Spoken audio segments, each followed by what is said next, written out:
فضائل زیادہ تھے یا مصائب زیادہ؟ یہ آج تک میں نے نہیں سنا کہ کوئی فیصلہ کر کے بتا سکے۔ مولا علی علیہ السلام مسجد کوفہ میں تشریف فرمائے تو کسی شخص نے کہا یا علی میں بہت مظلوم ہوں۔ یہ جملہ جو کہا تو میرے مولا نے پلٹ کے اس کو معلوم ہے کیا کہا؟ مولا نے فرمایا وائی ہو تجھ پر، کیا مجھ علی سے بھی زیادہ کوئی مظلوم ہوگا؟ مولا علی نے جو صبر فرمایا، یا علی کبھی ایسا آپ نے کبھی سنا کہ کسی کے گھر میں جب خوشی آتی ہے تو کیا ہوتا ہے؟ کیسے خوشی ہے؟ کب خوشی آتی ہے؟ جب کوئی اولاد آئے نا، جب گود میں بیٹا آئے، بیٹا بھی آئے تو حسن جیسا، بیٹا بھی آئے تو حسین جیسا، بیٹی آئے گود میں تو زینب جیسی۔ لیکن تاریخ نے لکھا جب جب یہ بچے گود میں علی کے آتے رہے، ادھر ادھر سے جبرائیل نازل ہوتے رہے، بشارت دیتے ہی رہے رسول اللہ کو، اور گریہ ہوتی رہی۔ خوشی کے دن بھی علی گریہ کر رہے ہیں۔ وہ جب یہ چلتے تھے، چھوٹے چھوٹے شہزادے جب چلتے تھے تو ایک کو دیکھ کے یا تو زہر یاد آتا تھا کہ کلیجہ کٹ کٹ کے ابھی سامنے کو علی ابن ابی طالب کی آنکھوں کے سامنے آ رہا ہوتا تھا، یا کبھی وہ منظر دیکھتے تھے وَجَالِسٌ شِمْرٌ عَلَى صَدْرِ الْحُسَيْن، کبھی وہ منظر آنکھوں کے سامنے۔ میں نے ابھی عرض کیا تھا کہ مولا علی ہر جگہ جگہ موجود ہیں، وہ دیکھ رہے ہیں کہ اپنے بیٹے حسین کے سینے پہ شمر سوار ہے۔ کتنا صبر کیا میرے مولا نے، کتنا صبر کیا، اتنا صبر کیا کہ معلوم ہے کہ جب ایوب پیغمبر تھے نا، انہوں نے جتنا صبر کیا تھا، کہا گیا تاریخ میں کہ کسی نے اتنا صبر نہیں کیا۔ لیکن جب ناموس کا معاملہ آیا تھا نا، جب بال کاٹنے والی بات آئی تھی تو کیا ہوا تھا؟ حضرت ایوب نے کہا اللہ اب مجھ سے صبر نہیں ہو رہا، اب صبر نہیں ہو رہا، میرے ناموس کی بات ہے۔ جب ناموس کی بات آئی تو صبر لبریز ہو گیا۔ اللہ نے بھی کہا کہ اے ایوب تیرا نام قیامت تک صابرین کی فہرست میں سر فہرست لکھا جائے گا۔ لیکن جب علی ابن ابی طالب کی طرف دیکھتے ہیں تو سمجھ آتی ہے جہاں صبر ایوب ختم ہوتا ہے وہاں سے میرے مولا کا صبر شروع ہوتا ہے۔ مولا علی علیہ السلام کی آنکھوں کے سامنے جب سیدہ کو تماچے لگے تو میرے مولا نے وصیت رسول پہ عمل کرتے ہوئے صبر کیا۔ وہ فاتح خیبر و خندق تلوار نہیں اٹھاتے، بی بی کے ہاتھ پر جب تازیانے مارے گئے، جب شمشیر کے دستے مارے گئے، میرے مولا نے صبر کیا۔ کدھر کدھر میرے مولا نے صبر نہیں کیا، اور میرے مولا نے اس 20-25 سال کٹھن دور کے اندر بھی جو قاتل تھے نا بی بی کے، وہ کبھی کبھی بلاتے تھے مولا اسلام مشکل میں ہے، مولا اسلام پر وقت آ گیا، آپ کے بغیر کوئی اسلام کو نجات نہیں دے سکتا۔ اور مولا علی قاتلوں کی بات بھی سنتے ہوئے میرے مولا کا صبر دیکھیے، اسلام کو نجات دینے تشریف لے جاتے۔ میرے مولا کی مظلومیت دیکھیے کہ جب لوگ آئے ہاتھ پر بیعت کرنے کے لیے، میرے مولا نے کہا کہ میرے ہاتھ پہ بیعت نہ کرو، ارے دوسرے تو تلواریں لے کر بیعت کرواتے ہیں۔ میرے مولا نے کتنے سال، بس 4-5 سال تھے، اور جس طرح حکومت کی ہے میرے مولا نے 4-5 سال کے اندر جو ان کی غذا تھی سوائے جو کی روٹی کے علاوہ میرے مولا نے کچھ اور تناول نہیں فرمایا۔ ادھر نعمتوں کے انبار لگائے جاتے تھے، حرام کھایا جاتا تھا، لیکن میرے مولا صرف ایک جو کی روٹی اس 5 سال میں تناول فرماتے ہیں۔ معاویہ کو خط لکھا، جب اس نے لکھا نا مولا علی علیہ السلام کو ایک خط، تو میرے مولا نے جواب میں کہا تھا کہ تیری حکومت میں اور میری حکومت میں بس یہ فرق ہے کہ یاد رکھ میری حکومت میں ایک شخص بھی ایسا نہیں ہے جو بھوکا سوتا ہو، جو بھوکا سوتا ہو۔ یہ ذہن میں رکھیے گا بعد والے مسائل ابھی آپ کے سامنے میں نے عرض کرنے، یہ تمہید تھا مسائل کی۔ کوئی شخص مولا کی نظر ان کی حکومت میں ایک ایک فرد پر ہے، کوئی اگر یتیم ہے تو اس پر ہے، کوئی اگر بھوکا ہے تو اس پر ہے۔ مولا علی کندھوں پہ روٹیاں ڈال کے جاتے ہیں، ایک ایک بھوکے کو لے کے روٹی دیتے ہیں۔ کوئی حکومت میں ایسا نہیں جو بھوکا سوئے۔ میرے مولا نے ایسے حکومت کی ہے۔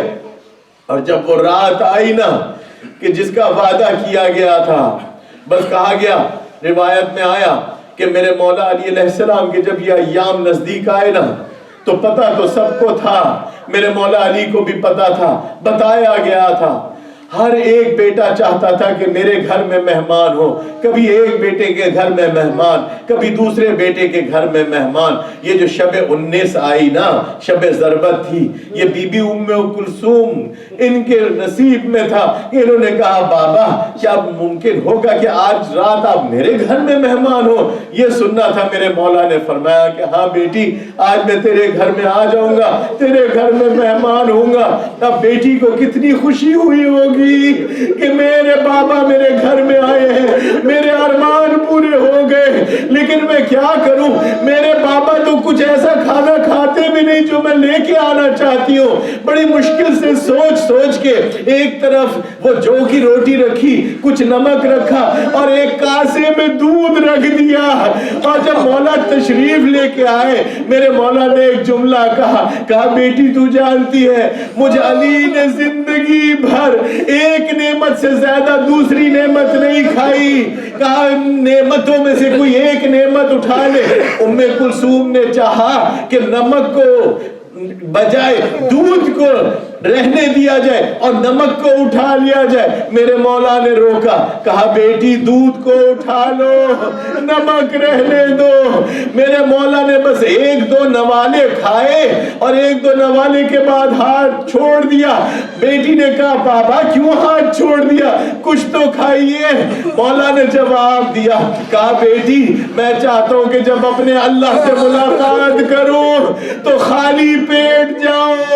میں کہوں گا مولا شاید آپ کے ذہن میں حسین ابن علی اب عبداللہ کی بھوک و پیاس ہوگی کہ وہ بھی تو پیاسے گئے تھے، 3 دن کے پیاسے تھے۔ میرے مولا نے کچھ تناول نہیں فرمایا، بس وہ رات کا منظر ہے اور ساری رات جاگتے رہے۔ کیسے جاگتے رہے؟ آسمان کی طرف دیکھتے اور فرماتے انا للہ و انا الیہ راجعون۔ مولا یہ جملے فرماتے جاتے ہیں اور پھر فرماتے ہیں اے ستاروں گواہ رہنا تم نے علی کو کبھی سوتے ہوئے نہیں پایا، ہمیشہ اللہ کی عبادت میں ہی پایا ہے۔ یہی رات ہے وہ کہ جس کا مجھ سے وعدہ کیا گیا تھا، اے دنیا تو کسی اور کو دھوکہ دینا چاہے تو دے سکتی ہے، مجھ علی کو تو دھوکہ نہیں دے سکتی۔ یہ کہنا تھا۔ اب جو وقت فجر نزدیک آیا، میرے مولا نے کہا ام کلثوم اب میں چلتا ہوں۔ بیٹی آگے دوڑ کے بڑھی، مولا بابا آج نہ جائیے، آج کسی اور کو کہہ دیجئے نماز پڑھانے کا۔ بیٹی مجھے وعدہ لیا گیا تھا، میں علی ہوں جس نے وعدہ کیا تھا، آج رات مجھے جانے دو، میں نے ہی نماز پڑھانی ہے۔ چند قدم آگے چلے کہ وہ بدخوں نے آ کے گھیر لیا، اپنے پر کھول کے مولا نہ جائیے۔ ام کلثوم نے کہا بابا میں تو اچانک ایسا منظر دیکھ رہی ہوں، کبھی ان بدخوں نے آپ کا آج تک راستہ نہیں روکا، یہ کیا ماجرا ہے؟ کہا بیٹی سننا چاہتی ہو؟ یہ میرا مجھ علی کا نوحہ پڑھ رہی ہے، یہ علی علی کہہ کے رو رہی ہے اور گڑ گڑا کے کہہ رہی ہے علی آج نہ جائیے، علی آج نہ جائیے۔ مولا نے دست شفقت ان کے سروں پر پھیرا، چلے ہیں میرے مولا علی۔ جب مسجد میں داخل ہوئے دیکھا اپنا قاتل ابن ملجم الٹے منہ سویا ہوا ہے۔ یہ ہے میرے مولا کی قریبی جو اپنے قاتل کو بھی نماز کے لیے اٹھائے۔ اٹھا ابن ملجم، نماز کا وقت ہے۔ میرے مولا آگے بڑھے، مؤذن سے کہا آج میرا دل چاہتا ہے میں علی خود آگے بڑھ کے آزان دوں، شاید علی اکبر کی آزان، پوتے کی آزان ذہن میں ہوگی۔ ادھر سے میرے مولا نے کہا اللہ اکبر، ادھر زینب کلثوم نے اپنے گھروں میں اپنے بابا کی آزان سنی، آہو بکا کی آوازیں بلند ہوئی۔ اب معلوم نہیں روایت دو ملتی ہے، کسی نے کہا کہ تعقیبات کی نماز، کسی نے کہا نماز فجر تھی، دوسری رکعت تھی۔ میرے مولا سجدے سے سر اٹھانا چاہتے تھے کہ وہ ملعون آگے بڑھا اور اس نے ایک شمشیر کا وار کیا اور میرے مولا کی پیشانی مبارک میں ایسا شگاف ہوا، ارے خون کے فوارے، میرے مولا نے سر سجدے میں رکھا، فزت ورب الکعبہ، اللہ کے رب کے کعبے کی قسم میں کامیاب ہو گیا۔ عزاداروں آپ جانتے ہیں ایسے میں میرے مولا حسن دوڑتے ہوئے اپنے بابا کے نزدیک آئے، اپنے بابا کا سر مبارک اپنے زانوں پہ رکھا، رونے لگے۔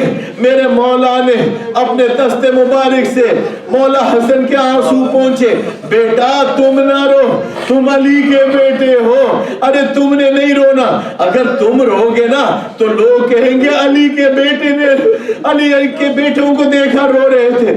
اب عبداللہ الحسین رونے لگے، اب الفضل عباس رونے لگے، بیٹو تم نہ رو، تم علی کے بیٹے ہو، تم نے نہیں رونا۔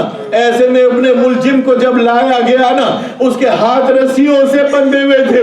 دیکھیے کریم امام، میرے کریم امام، منتہی الاعمال میں شیخ عباس قمی فرماتے ہیں میرے کریم امام نے فرمایا ارے اس کے ہاتھ کھول دو، ارے ترس آ رہے اپنے قاتل پہ، ارے دیکھو اس کی زبان خشک ہوئی بھی ہے، ارے اس کو شربت دو، اپنے قاتل کو جو شربت پلائے، کہا دیکھتے نہیں اس کی آنکھیں خوف سے باہر آئی ہوئی ہے۔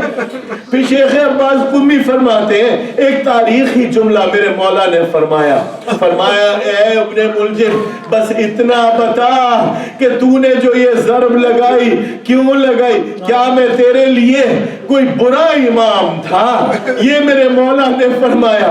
اب جو لے جانے لگے گھر کی طرف، مولا کو اٹھانا چاہتے ہیں لیکن مولا اپنے پیروں پہ کھڑے نہیں ہو سکتے، ارے بڑی تیزی سے زہر سراحت کر چکا ہے، میرے مولا چلنا چاہتے ہیں۔ ایسے میں کوئی قالین منگایا گیا، مولا کو قالین پر لٹایا گیا، ایک کونا حسن مجتبیٰ نے پکڑا، ایک کونا ابوالفضل عباس نے، ایک حسین نے، ایک محمد بن حنفیہ نے، چاروں بیٹے چلے۔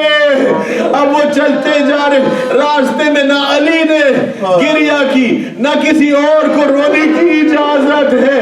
جب گھر کا دروازہ نزدیک آنے لگا نا، میرے مولا نے فرمایا اب مجھے علی کو نیچے اتار دیجئے، میں چاہتا ہوں کہ خود اپنے قدموں سے چل کے گھر میں داخل ہوں۔ بس آخری جملہ ہے، کہا بس میں یہ چاہتا ہوں کہ خود اپنے قدموں سے آگے جاؤں۔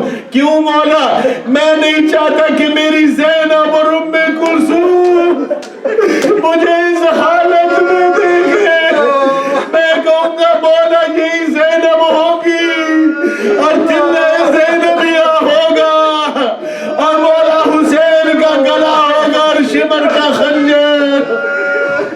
میرے مولا اپنے قدموں پہ چل کے جا رہے ہیں لیکن قدموں سے چلا نہیں جا رہا، جب قدم لڑکھڑانے لگے دونوں بازو اپنے بیٹوں کے کندھوں پہ رکھے۔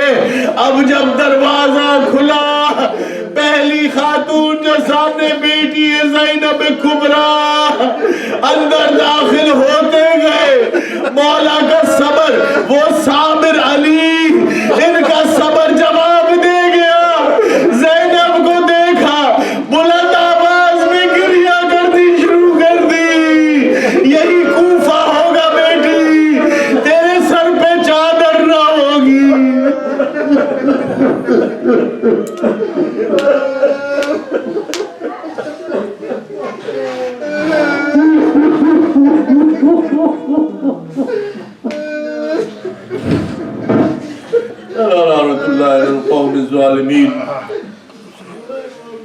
یا اللہ تجھے واسطہ محمد و آل محمد کی عظمت کا، حاضرین کی جو حاجات ہیں مولا علی کا واسطہ مولا علی کی بارگاہ میں ہے، یا علی ان کی تمام تر حاجات کو قبول فرمائیے۔ یا امام زمانہ، یا آپ کے جد کی بارگاہ میں آئے ہیں، ان کی اگر کوئی پریشانی ہے تو دور فرمائیے، جو تنگ دست ہیں ان کے رزق میں وسعت عطا فرمائیے۔ یا اللہ بحق محمد و آل محمد ہم سب کی عاقبت بخیر فرما۔ یا اللہ ہمارے تمام مرحومین جن کے خصوصاً نام لیے گئے ان کی مغفرت فرما، اعلیٰ علیین میں جگہ عطا فرما، حضرت زہرا کی شفاعت سے بہرہ مند فرما۔ یا اللہ ہمارے جوانوں ہمارے بچوں کے عقائد کو محفوظ فرما یا اللہ بحق محمد و آل محمد امام زمانہ علیہ السلام کو ہم سے راضی فرما شب قدر کے اعمال کو درک کرنے کی توفیق عطا فرما کہ جو عبادتیں جو ہم کر رہے ہیں روزے جو رکھ رہے ہیں خدا اپنی بارگاہ میں بحق مولا علی علیہ السلام قبول فرما تمام عبادات خلوص نیت ریاکاری سے پاک ادا کرنے کی توفیق عطا فرما امام زمانہ علیہ السلام کے اعوان و انصار میں شامل فرما ہمارے مولا کو ہم سے راضی فرما یا اللہ امام زمانہ علیہ السلام کے ظہور میں تعجیل فرما ماتم حسین یا حسین یا حسین